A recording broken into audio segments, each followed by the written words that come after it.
हे भागवत स्वरूप भगवान, हे विष्णु परमात्मा, हे दादा, ओम श्री हरि। પછી તો આ ભગવાન કૃષ્ણએ ત્રીજા લગ્ન કર્યા સત્યભામાની સાથે, અને સત્યભામા ભગવાન કૃષ્ણ બધાની સાથે રહે છે અને પોતે આગળની કથા સુખદેવ પ્રભુ કહે છે કે પછી તો આ શતધન્વા નામનો જે યાદવ હતો એણે આ પહેલા સત્યભામાના લગ્ન એમની સાથે કરવાના હતા એવું નક્કી થયું અને એવું વચન આપ્યું હતું, પણ પછી કૃષ્ણની સાથે લગ્ન કર્યા એના શતધન્વાએ પણ ચોરી આવા કપટ અને એના કારણથી બદલો લેવા એમને પછી જ્યારે કૃષ્ણ અને એ બહાર હતા કોઈ પણ કારણથી, અને એ બહાર પછી ખરખરે ગયા હતા. પાંડવો હસ્તિનાપુરમાં નથી એવો હાજર, અને પછી એમના ખરખરેના કામે ગયા ત્યારે હવે આવડા એકલો જ ન્યા સત્રાજીત એકલા જ હતા. અને ત્યારે પછી એમની પાસેથી આ મણી આ શતધન્વાએ આવી લૂંટી અને પાછો એને પણ મારી નાખ્યો અને પોતે વયો ગયો. શતધન્વા એ સત્રાજીતને મારીને અને મણી લઈ ગયો. અને પછી હવે ભગવાને આ ખબર પડી અને ભગવાન કૃષ્ણએ આ શતધન્વાને પણ મૃત્યુ નિપજાવી દીધું અને મારી નાખ્યો. અને શતધન્વા પાસે પણ મણી મળ્યો નહીં, અને મણી હતો એ પછી અક્રૂરજી પાસે હતો એવી ખબર પડી. અને અક્રૂરજીને એમ થયું કે મને પણ કદાચ આ કૃષ્ણ તપાસ કરશે તો મણી મારી પાસે છે તો પછી મને પણ કાંઈ મૃત્યુ થાય. એના કરતાં પછી ભગવાન છે એમણે તપાસ કરાવી, અક્રૂરજીને પણ શોધી કાઢ્યા અને અક્રૂરજીને બોલાવ્યા. અને અક્રૂરજીએ પછી બધી વાત કબૂલ કરી કે આમાં મેં આ મણી રાખ્યો છે મારી પાસે અને મને સાચવવા આપી ગયો હતો શતધન્વા. એટલે પછી ભગવાને તો અક્રૂરજીને ઉપર કૃપા કરી, એની ઉપર મહેરબાની કરી અને એમને પછી કાંઈ દંડય ન કર્યો, સજાય ન કરી. અને ભગવાને અક્રૂરને માફી આપી અને પછી ત્યાંથી ધીમે ધીમે ત્યાંથી માફી આપ્યા પછી પણ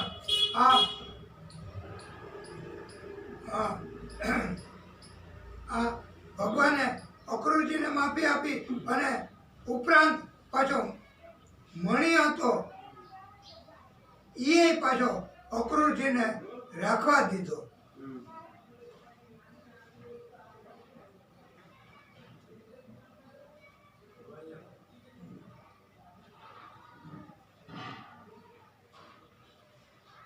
એટલે કૃષ્ણ છે એ એક તો અક્રૂરજીને માફી કરી અને પાછો મણી પાછો એને રાખવા દે. એટલે આ ભગવાનની કેટલી બધી ઉદારતા, ભગવાનની કેવી બધી ઉદાર નીતિ છે. અને ત્યાર પછી આ ઘટના પછી ભગવાન કૃષ્ણ અને અર્જુન એ વિહાર કરવા નીકળ્યા હતા. એમાં સુંદર કન્યા એને જોઈ અને અર્જુનને કીધું કે તમે તપાસ કરો કે આ કન્યા કોણ છે અને શા માટે તપ કરે છે અહીંયા. તો અર્જુને તપાસ કરીને પૂછ્યું કન્યાને, તો એ કન્યાએ કીધું કે હું સૂર્યની પુત્રી છું, મારું નામ કાલિંદી છે અને હું આ યમુના નદીના કિનારે તપ કરું છું અને મારે કૃષ્ણને પતિ તરીકે માગવું છે અને એટલે હું આ તપ કરું છું. પછી તો અર્જુને આવીને કૃષ્ણને વાત કરી તો અર્જુને કીધું, એટલે ભગવાન કૃષ્ણએ એ કન્યાને પણ પોતાની પાસે રાખી અને પછી વાત કરી કે આ કન્યા એ મને પ્રાપ્ત કરવા માટે તપ કરે છે અને સૂર્યની પત્ની છે, સૂર્યની પુત્રી છે કાલિંદી. એટલે ભગવાને એની સાથે પણ ધામધૂમથી લગ્ન કર્યા અને એની ઈચ્છા પૂરી કરી કાલિંદીની. એમ ભગવાને ચોથા વિવાહ કર્યા. અને ત્યાર પછી આ વિંદ અને અનુવિંદ નામના રાજા અને એની એક બેન હતી, એનું નામ મિત્રવૃંદા. અને આ ભગવાન કૃષ્ણએ એ મિત્રવૃંદાની સાથે પણ ઉજ્જૈન નગરીમાં આવી અને ભરી સભામાં એમને ઉપાડી ગયા. અને મિત્રવૃંદા સાથે પણ ભગવાને 5મા લગ્ન કર્યા છે. અને ત્યાર પછી નગ્નજીત નામના કૌશલ દેશના રાજા હતા, એમને સત્યા નામની એક પુત્રી હતી અને એનું નામ બીજું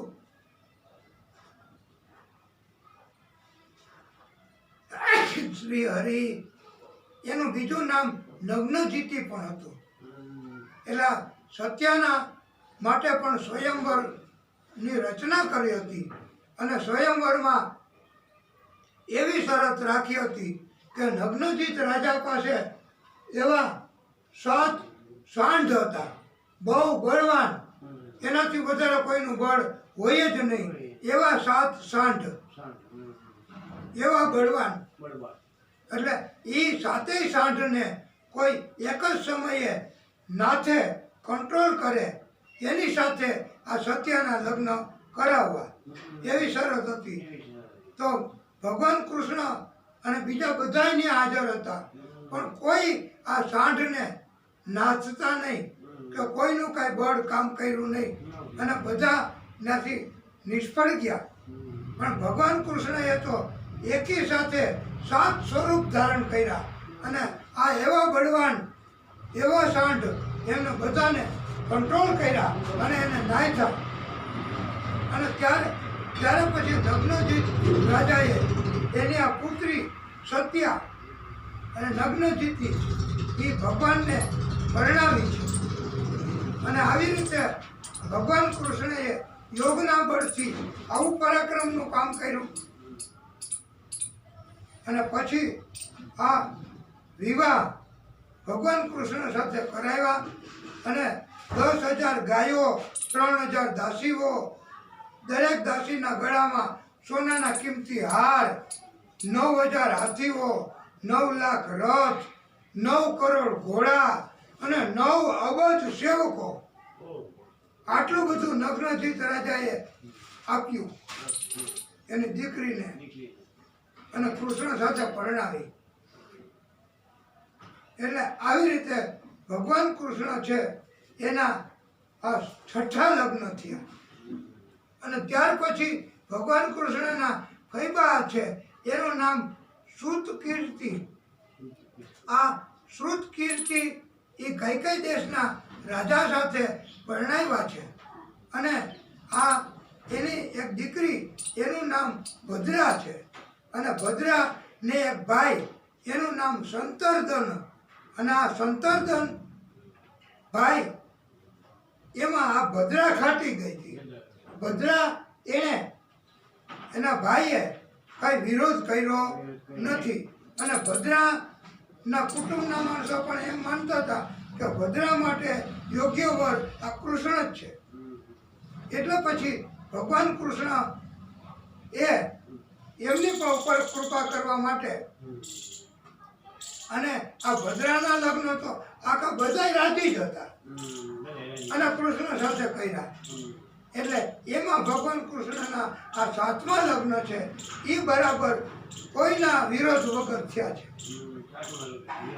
અને ત્યાર પછી મધ્યપ્રદેશના રાજા, એની સુંદર અને સુશીલ અતિ ભક્તિવાળી કન્યા, અને એનું નામ લક્ષ્મણા. અને લક્ષ્મણા સાથે ભગવાને એનું હરણ કરી અને પછી એમની સાથે લગ્ન કર્યા. એ ભગવાનના 8મા લગ્ન થયા. આમ ભગવાને 8 લગ્ન અને આ વિધિપૂર્વક અને આવી રીતે કરવા પડ્યા છે. એ ભક્તો ઉપર કૃપા કરવા માટે આવા લગ્ન કરવા પડ્યા છે. ભાગવતકારો કહે છે કે કૃષ્ણ અને રાધાજી એમાં હવે આ રાધાજીનો કોઈ રોલ ભાગવત કથાની અંદર નથી આવતો. રાધાજીનું કોઈ પાત્ર કે રાધાજીની કોઈ વિગત કે કોઈ બહુ વાત એ ભાગવતજીમાં આવતી નથી.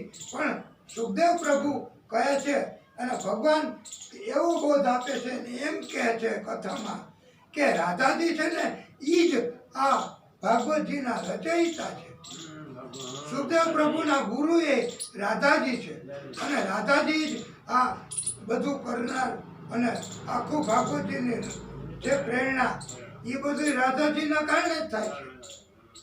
તો રાધાજી છે એ પોતે ડાયરેક્ટર જ કહેવાય અને એટલે પછી એનો રોલ આમાં ક્યાંય આવતો નથી. પણ ઘણી વખત એમ કીધું છે અને રાધાજી છે એ કૃષ્ણના પત્ની છે. રાધાજી આરે કૃષ્ણના લગ્ન થયા કે નથી થયા એવો પ્રશ્ન થયો. તો એમાં તપાસ કરી સંશોધન થયું તો ઘણા વિદ્વાનો એવું કહે છે કે કથામાં એવું કોઈક જગ્યાએ આવે છે. બાળકૃષ્ણ હતા એ ઘણી વાર યશોદાજીને કહેતા અને એનું કીર્તન બનાવ્યું છે કે રાધિકા ગોરી છે વ્રજ કી છોરી છે મૈયા કરા દે મેરો બ્યાહ. તો આવું જે કૃષ્ણએ કીધું એની માતાને તો એના ઉપરથી એમ થાય છે કે કૃષ્ણની એની સાથે પરણવાની ઈચ્છા હતી એવું થાય અનુમાન. એટલે એક વાત આના ઉપરથી એમ થાય કે એના લગ્ન કદાચ થયા હશે. અને ભાગવતજીમાં કૃષ્ણએ રાધાજી સાથે રાસલીલા કરી હોય એવો ઉલ્લેખ છે. પણ ભગવાન કૃષ્ણએ રાધાજી સાથે લગ્ન કર્યા હોય એવો ક્યાંય ઉલ્લેખ આખી કથામાં નથી.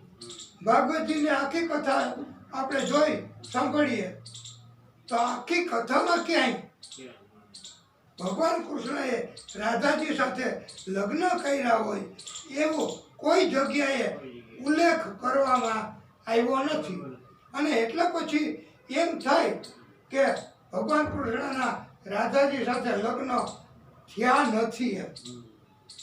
અગાઉની વાતો પરથી એમ થાય કે મેરો બ્યાહ કરા દે તો એમ થાય કે એની ઈચ્છા હતી ને લગ્ન કર્યા છે.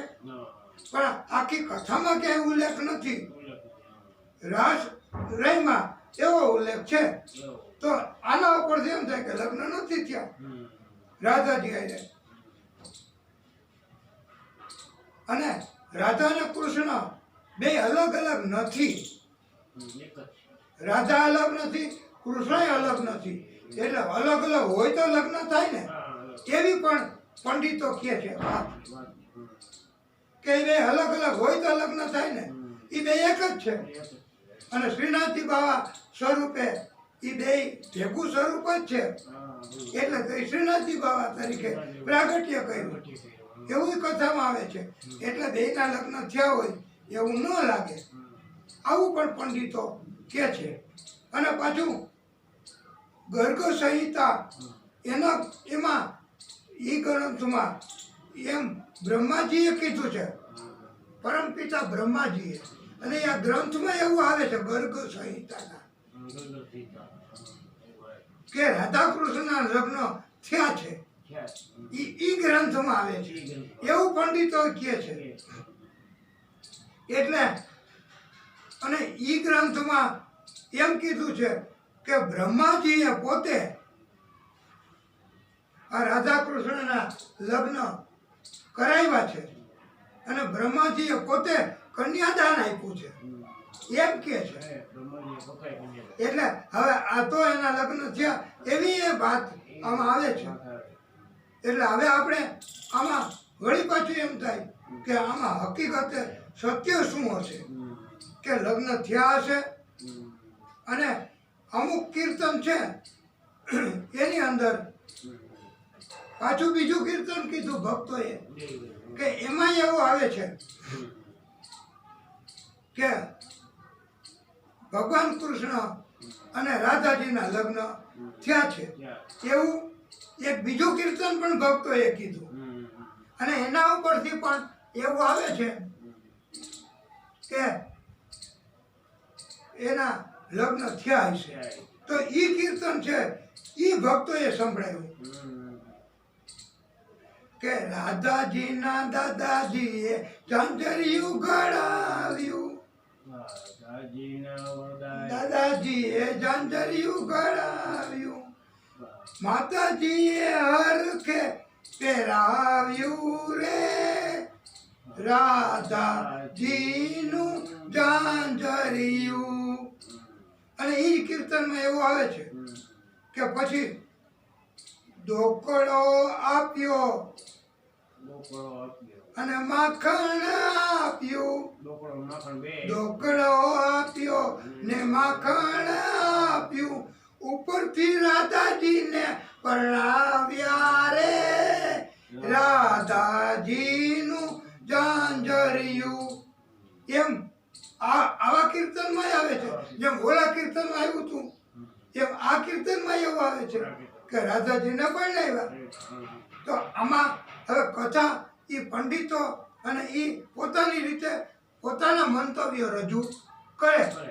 પણ જ્યારે એ મોટે ભાગે એવું જાણવા મળે છે કે રાધાજીના લગ્ન બ્રહ્માજીએ કરાવ્યા, કન્યાદાને આપ્યું, તો પછી આપણે આ કૃષ્ણ ભગવાન છે એના રાધાજી હારે લગ્ન થયા એવું જો કહેતા હોય કે એવી જો વાત કથામાં આવતી હોય કોઈ જગ્યાએ, તો આપણે કૃષ્ણ ભગવાનના 16,108 નહીં પણ એક રાજાજી તો 16,109 કહેવાય લગ્ન. પછી અને પછી બીજી એક કથામાં આપણે એમ કીધું કે કુબ્જા નામની જે કુબળી સ્ત્રી હતી એ મથુરામાં જ્યારે ભગવાન ફરવા નીકળ્યા ત્યારે એની ઉપર કૃપા કરવા ભગવાન પ્રસન્ન થયા અને કુબ્જાએ માગ્યું કે મને એક રાતનું સુખ આપો. એટલે ભગવાને એક રાતનું સુખ આપ્યું છે કુબ્જાને. તો એ પત્ની તરીકે જ કહેવાય. તો લગ્ન ન કર્યા કુબ્જાએ એવું ક્યાંય નથી આવતું. રાધાજી હારે લગ્ન કરે એવું ક્યાંક તો આવે છે. તો એને આપણે એક પત્ની તરીકે ગણીએ તો 16,109. પણ કુબ્જા છે એને એની હારે લગ્ન કર્યા એવું કોઈ ગ્રંથમાં કે ક્યાંય આવતું નથી. પણ એક રાતનું સુખ આવ્યું એવું તો ભાગવત કથામાં આવે છે. તો પછી ઈ અડધી તો પત્ની કહેવાય. ભલે લગ્ન નથી કર્યા પણ એક રાતનું સુખ આપ્યું છે. તો હવે ભગવાનની પત્ની કેટલી થઈ? 16,108 વત્તા 1 એટલે 16,109 અને પછી અડધી આ કુબ્જા. તો 16,109 પત્નીઓ છે. એવું પણ આપણને દિવ્ય જ્ઞાન ઘણી જગ્યાએથી મળે છે. અને એટલે આપણે આ કથામાં પણ દિવ્ય કથા કહેવાના હેતુથી આપણે આટલી વિસ્તૃત કથા ભગવાન કૃષ્ણના લગ્ન બાબતે કીધી. અને 8 લગ્નની વાત તો કરી જ. પછી આ બીજા લગ્ન રાધાજી અને કુબ્જા એ એમ 16,109 થયા. પણ હવે આ 8 લગ્નની વાત કરી. 16,100 લગ્નનું શું? એ આપણે કથા ભાગવતજીની એ આપણે ભગવાનને કૃષ્ણની અને એ કોટેશ્વર દાદાને સંભળાવી છે કે 16,100 લગ્ન કેવી રીતે. તો ત્યારે સુખદેવ પ્રભુએ કહ્યું છે કે પ્રાગ જ્યોતિષપુર નામની એક નગરી અને એ નગરનો રાજા ભૌમાસુર, એને બીજું નામ નરકાસુર પણ કહેતા. અને ઈ રાજા કૃષ્ણના લગ્ન થયા તેમ વર્ણવવાને બદલે આપણે એવું કહેવાનું છે કે આપણે આ પ્રાગજ્યોતિષપુર નામની નગરી એની સુરક્ષા બહુ અતિશય એવી મજબૂત હતી અને એની આજુબાજુમાં ફરતા 6 કિલ્લાઓ બાંધ્યા હતા અને આવી રીતે મજબૂત સુરક્ષા આ નરકાસુરે ગોઠવી હતી કે ત્યાં કોઈ આવી ન શકે અને બ્રહ્માજીની પાસે આ નરકાસુરે વરદાન માંગ્યું હતું તપ કરીને અને બ્રહ્માજીને કીધું કે મને અમર બનાવી દો ત્યારે બ્રહ્માજી કે પણ હું અમર નથી તો તને અમર કેમ બનાવી શકું મારું આયુષ્ય બહુ લાંબુ છે એ વાત બરોબર પણ અમર તો હું ન બનાવી શકું એટલે આ ભૌમાસુરને પણ બ્રહ્માજીએ કીધું તો તું તારું મૃત્યુ કેવી રીતે થાય એવું તારે માગવું હોય તો માગી શક કે આમ જ થાય એ સિવાય ન થાય તો ત્યારે એ નરકાસુરે એટલું બધું વિચાર કર્યો કે એમ કર્યું કે જ્યારે હવે મારું મૃત્યુ કેવી રીતે થાય એવું તમે કરો એટલે હું એમ માગું છું કે જ્યારે વિષ્ણુ પરમાત્મા અવતાર લે અને અવતાર લીધા પછી એની પત્નીને ભેગી લઈ અને યુદ્ધ કરવા આવે તો એના હાથે મારું મૃત્યુ થાય એ સિવાય મારું મૃત્યુ થાય જ નહીં તો બ્રહ્માજીએ કીધું તથાસ્તુ અને પછી તો એ પોતાની જાતને અમર ગણવા માંડ્યો કે આવું બનશે જ નહીં ભગવાન પ્રાગટ્ય કરશે તો પણ એની પત્નીને ભેગી લઈને થોડા લડવા આવવાના એટલે ત્યારે મારે તો હવે અમર થઈ ગયો એમ માનીને મોંડો ત્રાસ ફેલાવા અને બહુ ત્રાસ ને જુલમ કરતો અને રાજકુમારીઓ હોય સુંદર સ્ત્રી હોય એને પોતે લઈ આવતો લઈ આવીને કેદમાં પૂરી દે અને એમ કહેતો કે હું તમારો પતિ છું તમે મારી સાથે લગ્ન કરો પણ એમને કોઈ યુવાન સ્ત્રી કે રાજકુમારી કે કોઈ એમને સાથે લગ્ન કરવા તૈયાર થઈ નહોતી તો બધાને એને કેદમાં પૂરી દીધા એવી રીતે એ સુંદર મજાની સ્ત્રીઓ રાજકુમારીઓ એને આવી રીતે કેદમાં રાખતો અને કેદમાં રાખતો તો પછી એને 16,100 રાજકુમારીઓને કેદમાં રાખી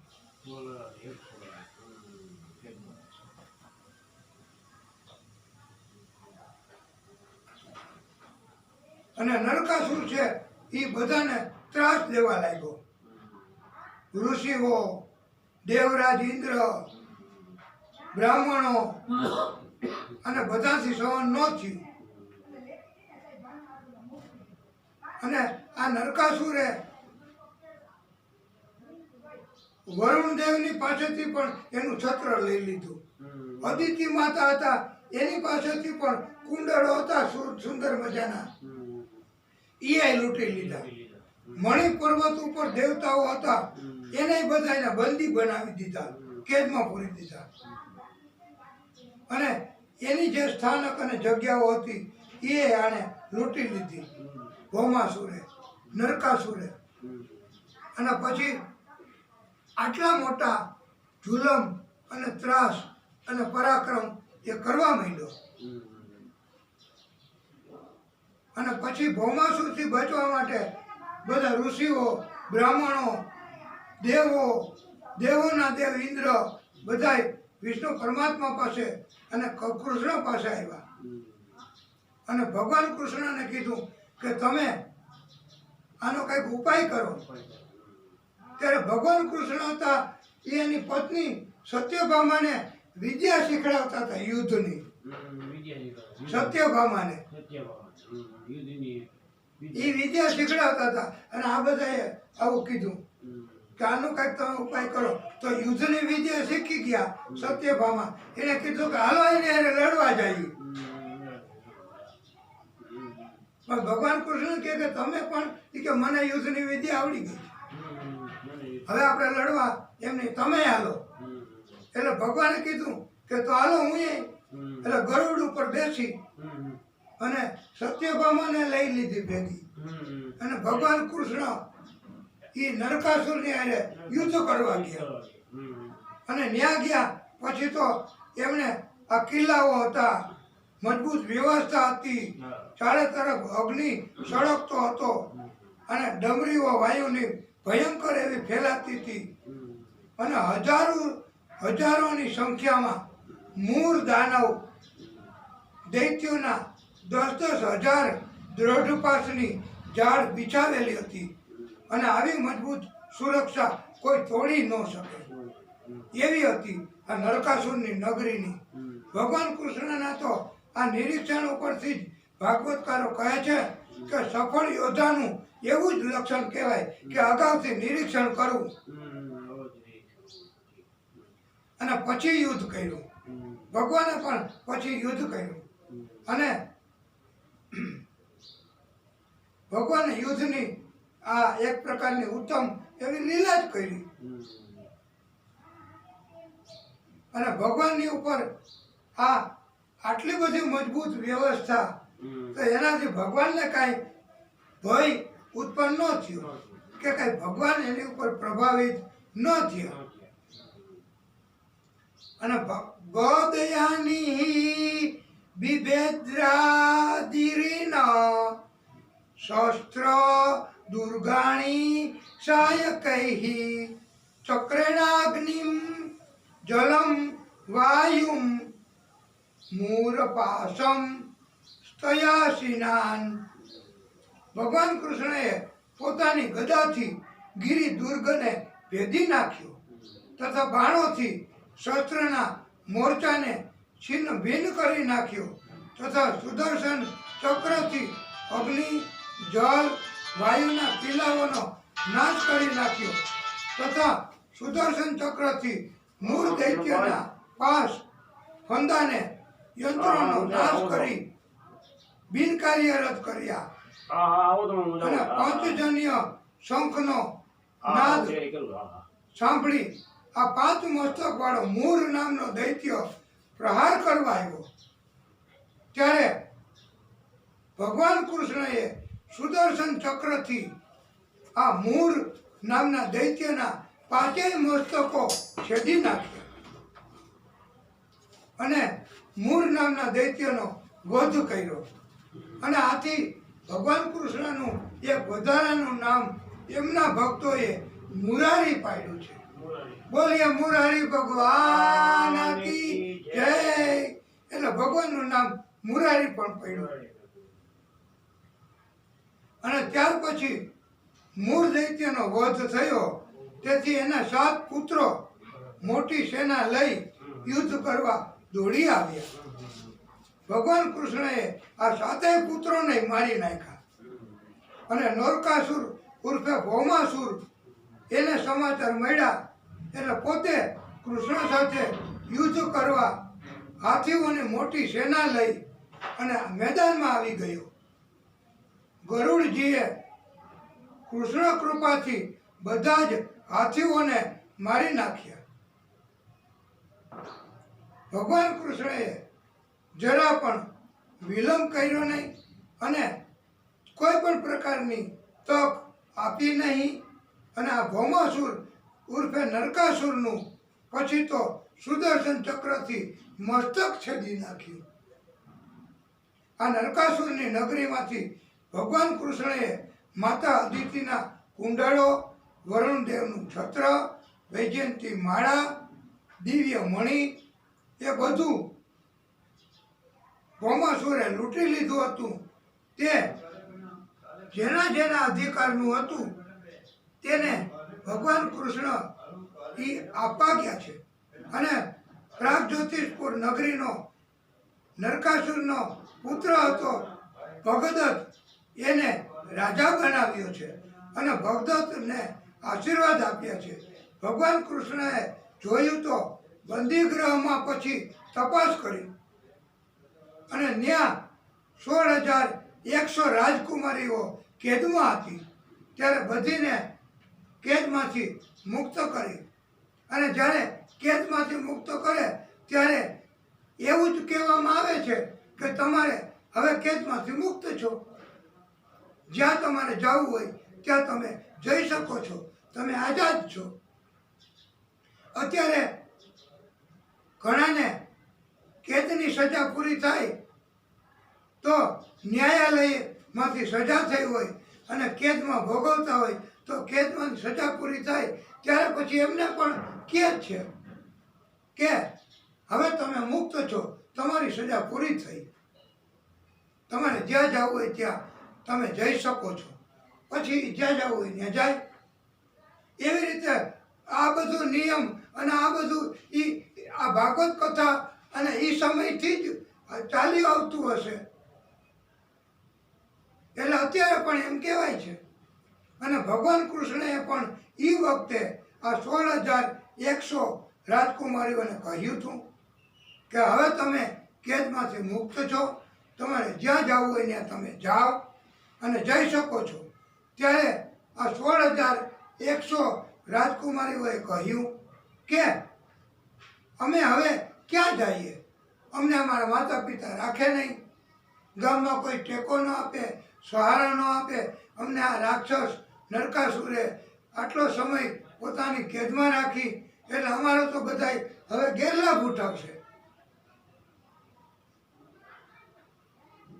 અમને કોઈ માન નહીં આપે, અમને હવે અમારી ઉપર હવે તો અમારે દર ભટકવું પડે.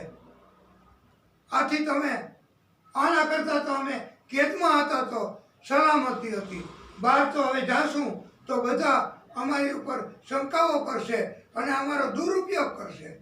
આથી હવે ભગવાનને આ રાજકુમારીઓએ પ્રાર્થના કરી કે આપ અમને સન્માન અમારું જળવાય એવું કરો અને આપની સાથે અમારું નામ જોડાય એવું કરો, તો અમને કોઈ જાતની તકલીફ ન પડે, બધા અમને માન સન્માનથી જ જોવે, કારણ કે આપ અમને સ્વીકારો.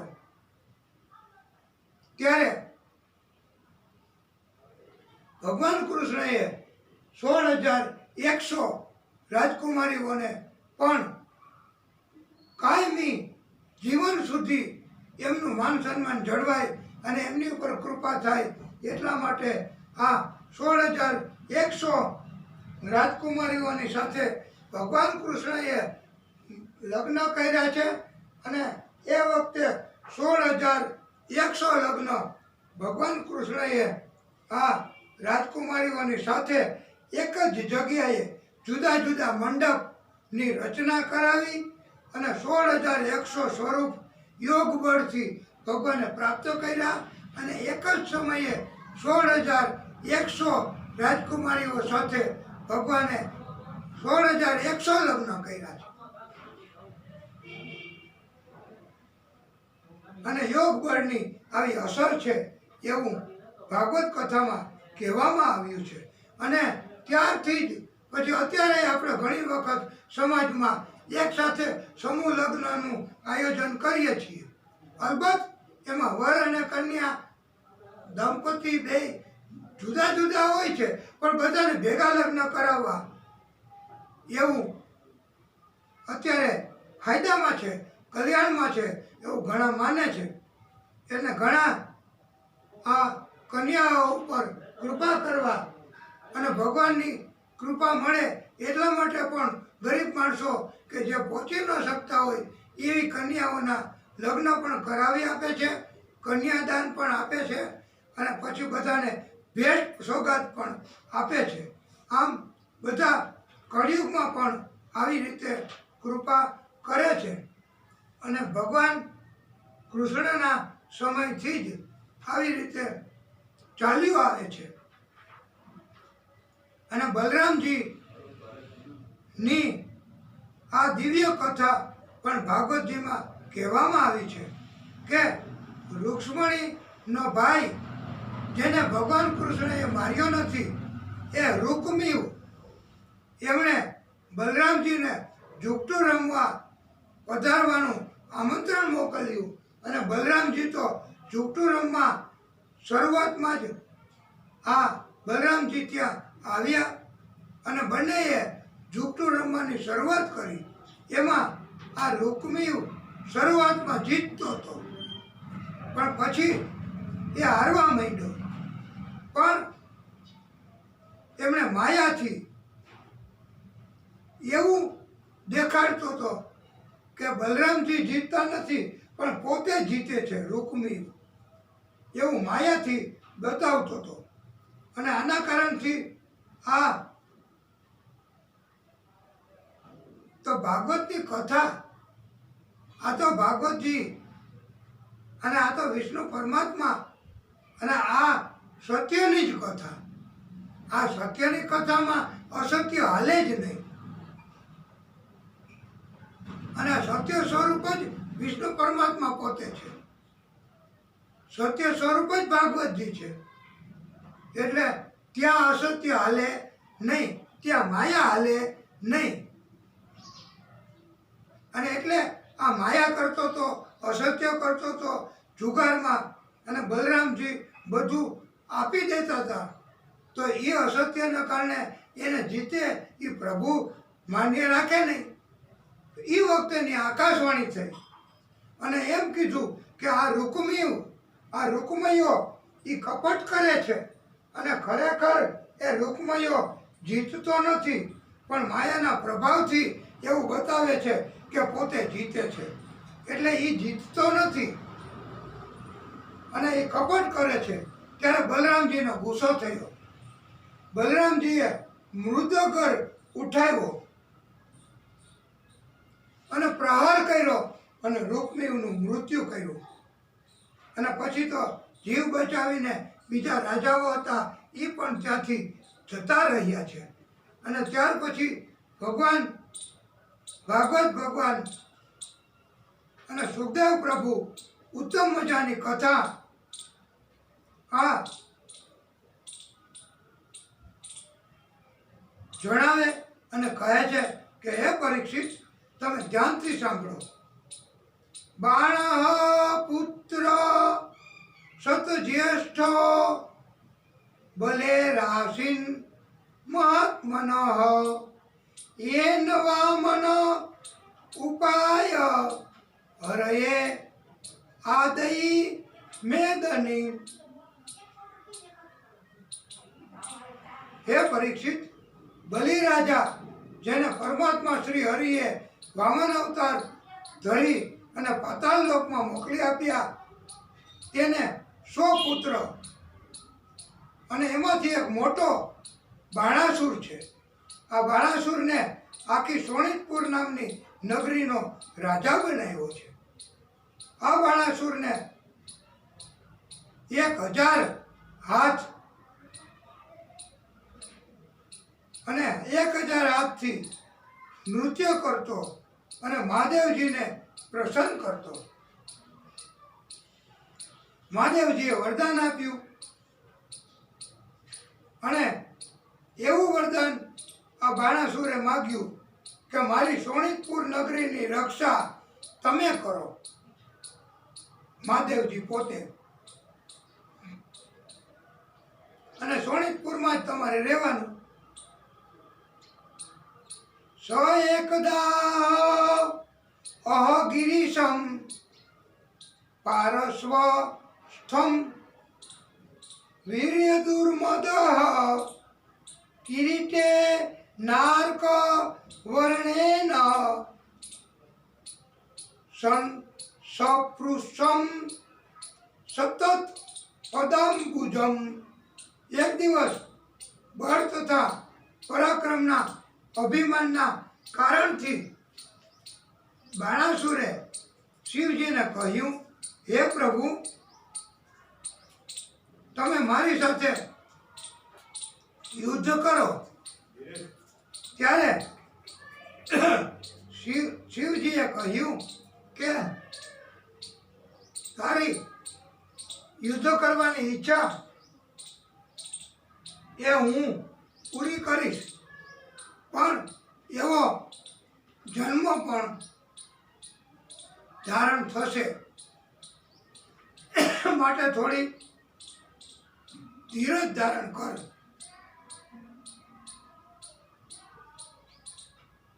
સમય જતા બાણાસુરને ત્યાં એક કન્યાનો જન્મ થયો છે. એનું નામ ઉષા રાખ્યું. ઉંમરવાન થઈ એકવાર ઉષાએ એક સ્વપ્ન જોયું અને સ્વપ્નમાં ઉષાએ એક પુરુષ સાથે લગ્ન કર્યું. હવે ઉષાને એક સખી હતી. એ બાણાસુરના મંત્રી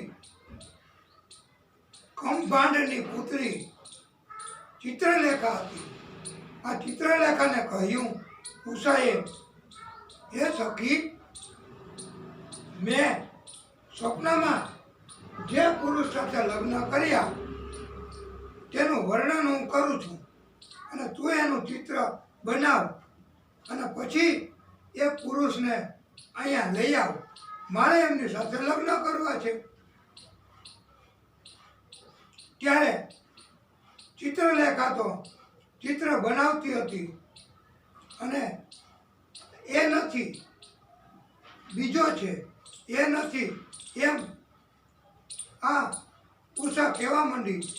પછી તો ચિત્રલેખાએ કૃષ્ણના પુત્ર પ્રદ્યુમનજીનું ચિત્ર બનાવ્યું તો ઉષા થોડી શરમાઈ ગઈ અને હવે ચિત્રલેખાએ પ્રદ્યુમનજીના પુત્ર અનિરુદ્ધનું ચિત્ર બનાવ્યું. એ ચિત્ર જોઈને ઉષા આનંદમાં આવી ગઈ.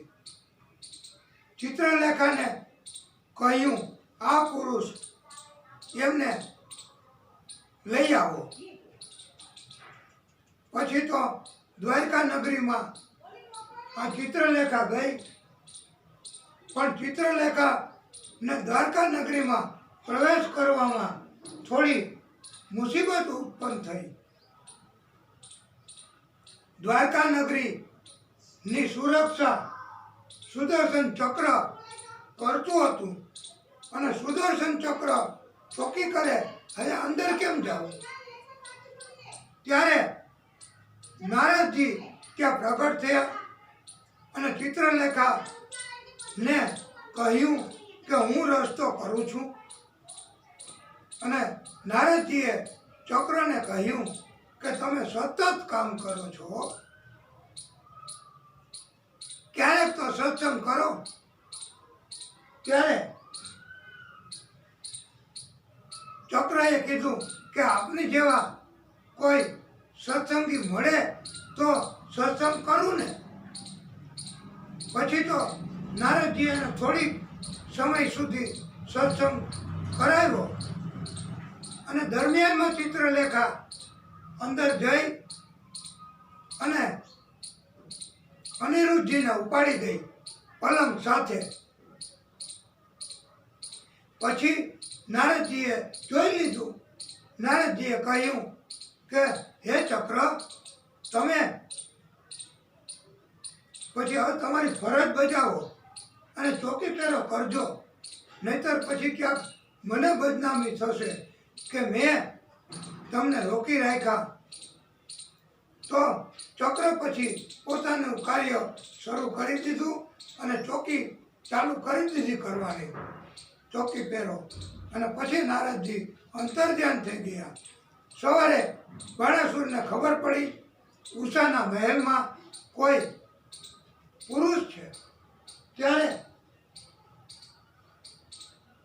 જોયું અને એ સમયે અનિરુદ્ધજીને યુદ્ધ કરવામાં શ્રદ્ધા જાગે, ઉત્સાહ જાગે, એટલે અનિરુદ્ધજીના લગ્ન ચિત્રલેખાએ આ ઉષા સાથે ત્યાં જ એ સમયે કરાવી આપ્યા. અને પછી અનિરુદ્ધે યુદ્ધ કર્યું બાણાસુરની સાથે અને બાણાસુરે તો અનિરુદ્ધજીને કેદ કર્યો, નાગપાશથી બાંધી દીધો. નારદજીએ જ દ્વારકામાં જઈ પ્રગટ થઈ સમાચાર આપ્યા કે ઉષાની સખી ચિત્રલેખા અનિરુદ્ધજીને હરણ કરી અને ઉપાડી ગઈ છે અને અત્યારે બાણાસુરના કેદમાં આ અનિરુદ્ધજી છે એમ સમાચાર આપ્યા. હવે આ સમાચાર નારદજીએ સંભળાવ્યા અને ભગવાન કૃષ્ણ ને પણ આ ઘટનાની જાણ થઈ. ભગવાન કૃષ્ણએ હવે તો આ શોણિતપુર નગરીમાં જવું પડે યુદ્ધ કરવા, અને શોણિતપુર નગરીમાં તો મહાદેવજી પોતે ચોકી કરતા હતા, પણ હવે કૃષ્ણએ જવું તો પડે જ, કારણ કે એના દીકરાનો દીકરો અનિરુદ્ધ કેદમાં. એટલે ભગવાન કૃષ્ણ છે એ ત્યાં શોણિતપુર નગરીમાં પહોંચ્યા યુદ્ધ કરવા માટે, અને મહાદેવજીએ પણ ભગવાન કૃષ્ણ સાથે યુદ્ધ કરવું પડ્યું. આવી રીતે હરિ અને હરનું પણ યુદ્ધ થયું છે, અને એની દિવ્ય કથા ભાગવતજી મારફત આપણને આ જ્ઞાન પ્રાપ્ત કરવા માટે કહેવામાં આવે છે. અને પછી તો કૃષ્ણ એ ઝુંભડાસ્ત્રનો ઉપયોગ કર્યો. આ એવું અસ્ત્ર છે કે જેનાથી મૃત્યુ ન થાય પણ પ્રમાદ આવી જાય, અને પછી એ પ્રમાદને કારણે અસમર્થતા થોડોક સમય પૂરતી આવે, અને પછી કૃષ્ણ અંદર જતા રહ્યા શોણિતપુર નગરીમાં, અને બાણાસુરની સાથે યુદ્ધ કર્યું. બાણાસુર તો થાકી ગયો અને નાસી જવા માટે, અને પણ બચવું કેમ આ કૃષ્ણથી? ત્યારે આ બાણાસુરની એક ધર્મની માનેલી હતી કોટેરા દેવી, એ ત્યાં નગ્ન અવસ્થામાં આવ્યા, અને કોટેરા દેવી ત્યાં કૃષ્ણની સામે ઊભા રહ્યા. પછી તો ભગવાન કૃષ્ણએ એમની મર્યાદા રાખવા વિમુખ થયા, બીજું બાજુ મોઢું ફેરવ્યું, અને પછી ભગવાને કહ્યું કે હું આ બાણાસુરનો વધ નહીં કરું. મેં પ્રહલાદજીને વચન આપ્યું છે કે તમારી પેઢીમાં કોઈને હું હવે મારીશ નહીં, મૃત્યુ નહીં કરું, એટલે હું બાણાસુરનું મૃત્યુ નહીં કરું. અને રાજા બલિને પણ મેં માર્યો નથી. અને આથી બાણાસુરે માફી માંગી અને ઉષાના લગ્ન ધામધૂમથી કરાવી આપ્યા.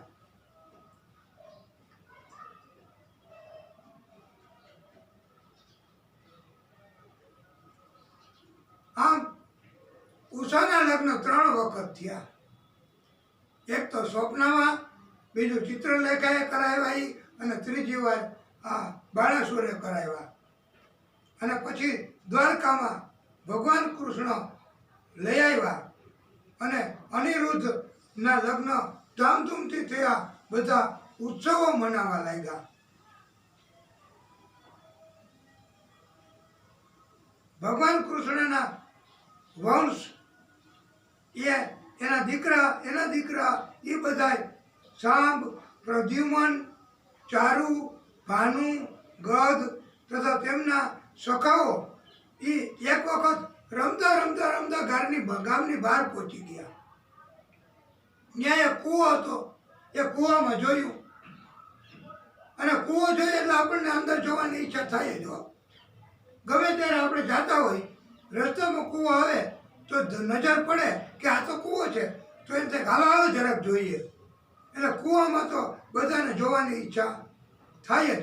એમ આ સંતાનોને પણ બાળકોને પણ ઈચ્છા થઈ કૂવામાં. તો કૂવામાં એક કાચબો જોયો, કાચિંડો જોયો, ગીરગીટને જોયો. આ ત્રણેય કાચબાનું નામ છે. એને બહાર કાઢવા પ્રયત્ન કર્યા પણ સફળ ન થયા. તત્રાગત્યાર વિંદાક્ષો ભગવાન વિશ્વભાવન વીક્ષયોત અજહાર વામેન તમ કરેણ સલીલયા.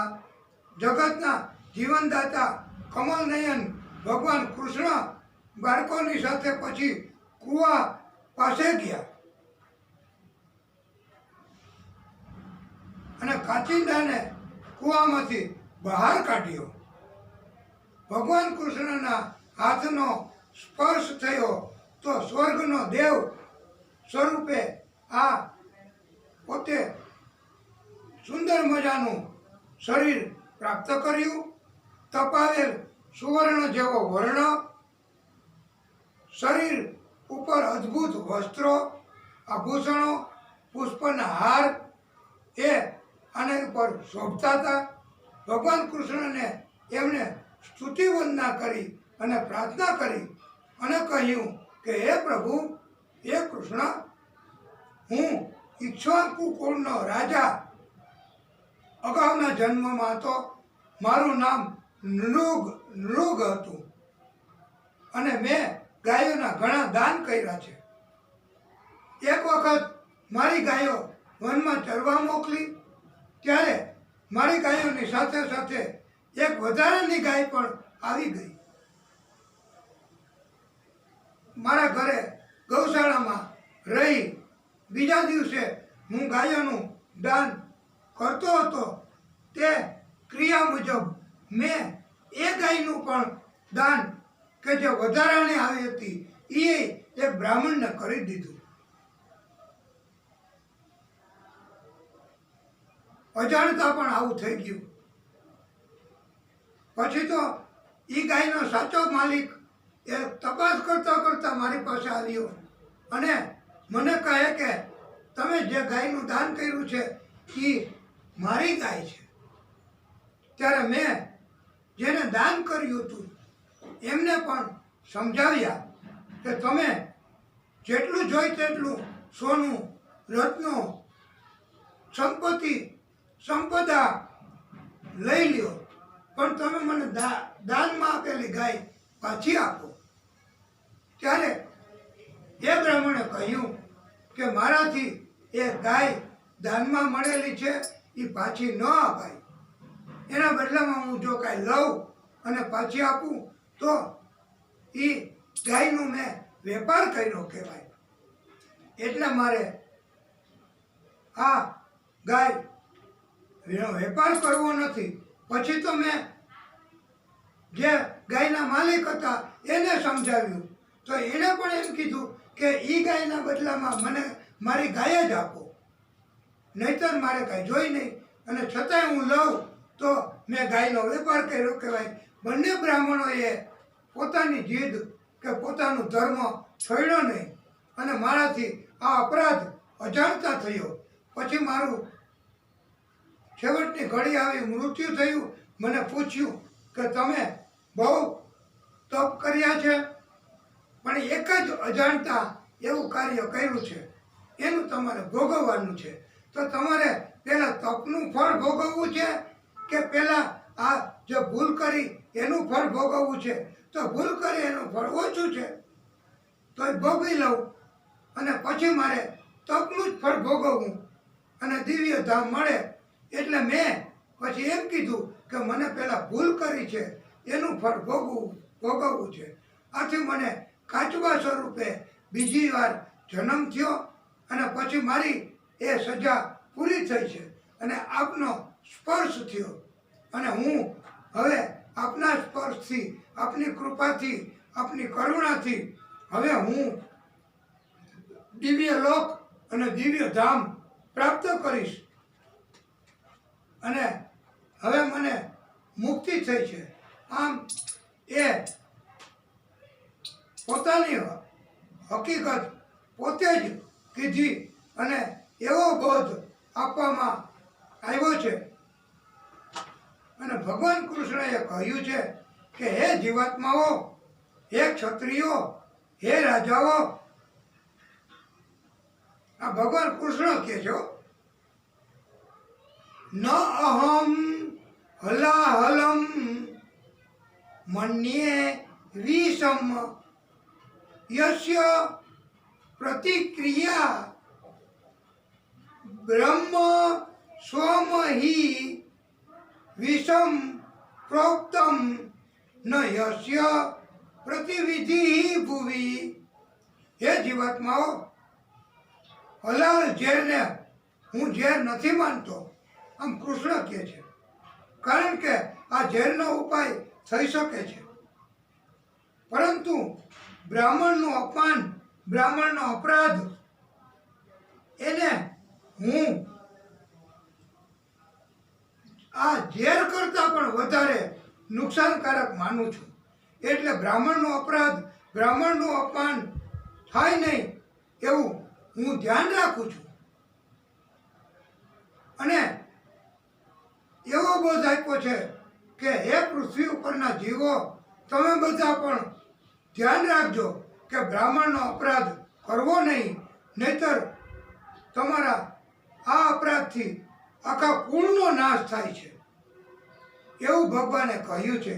માટે આ ભાગવતજીની દિવ્ય કથા અને એના કારણથી આપણે આ કથાના માધ્યમથી આપણે સુંદર મજાની કથા હવે પછી પણ કહેવાની છે. અને આપણે આપણી કથાને ટૂંકો વિરામ આપીશું અને પછી આગળની કથા આપણે દિવ્ય કથા એ કહીશું. બોલીએ ભાગવત સ્વરૂપ ભગવાન કી જય. વિષ્ણુ પરમાત્મા શ્રી હરિ કી જય. હે દાદા, હે પ્રભુ, હે શ્રીનાથજી બાબા, હે ભાગવત ભગવાન, હે વિષ્ણુ પરમાત્મા, હે શ્રીનાથજી બાબા, હે ભાગવત સ્વરૂપ ભગવાન શ્રી હરિ